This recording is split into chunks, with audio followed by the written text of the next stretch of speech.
금융당국이 코로나19 이후 완화해줬던 은행의 유동성 규제를 점진적으로 정상화하겠다는 방침을 밝혔습니다.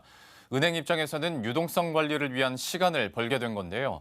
이에 따라 규제 정상화에 대비한 은행채 급증세가 다소 진정될 것이라는 분석이 나옵니다.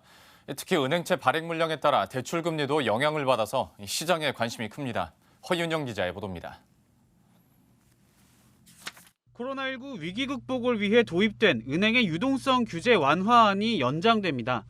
유동성 커버리지 비율 규제는 올 9월까지, 예대율 규제는 올 연말까지 이를 위반해도 제재하지 않을 방침입니다.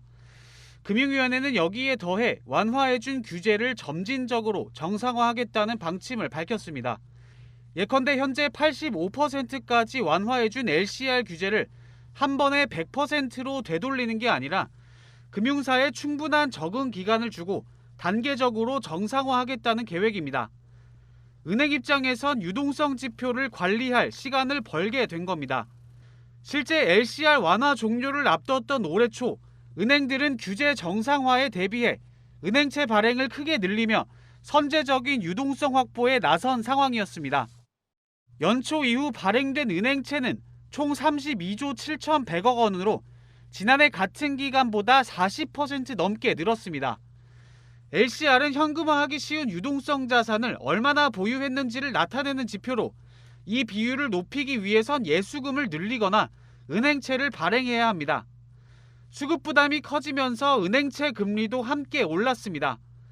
이번 달 만기 1년짜리 은행채 금리는 약 0.03%포인트, 3년짜리는 0.19%포인트 상승했습니다. 은행채 금리가 중요한 이유는 이에 따라 대출 금리도 결정되기 때문입니다. 은행채 금리가 오르면 은행들의 자금 조달 비용이 늘어나고 대출 금리 상승으로 이어집니다. 특히 최근 미국 국고채 10년물 금리가 1.5%를 넘어서는 등 시장 금리가 가파르게 오르고 있는 상황이었습니다.